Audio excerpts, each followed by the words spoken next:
میرا نام وانیہ تحرین عبدل متین. ہمارے کلاس ٹیچر کا نام اظہر خان. ہمارے اسکول کا نام مہانگر پالیکا اردو نسواں نمبر 3. شہزادہ عرفان. ایک شہزادے کو ایک چڑیل نے جنگل میں لوہے کے پنجرے میں قید کر رکھا تھا.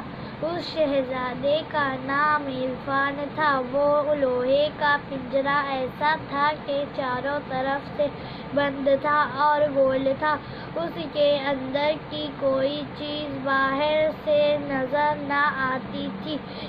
البتہ چڑیل نے اس میں کہیں کہیں چھوٹے چھوٹے سوراخ بنائے ہوئے تھے تاکہ ہوا اندر جا سکے اور شہزادہ دم گھٹنے سے نہ مر جائے. ایک دن شہزادی زرینہ اپنی کنیزوں کے ساتھ جنگل کی سیر کرتے ہوئے راستہ بھول گئی اور پورے 9 دن راستے کی تلاش میں جنگل میں بھٹکتی پھری لیکن اسے راستہ نہ ملا اور وہ لوہے کے اس جنگلے کی طرف آ نکلی.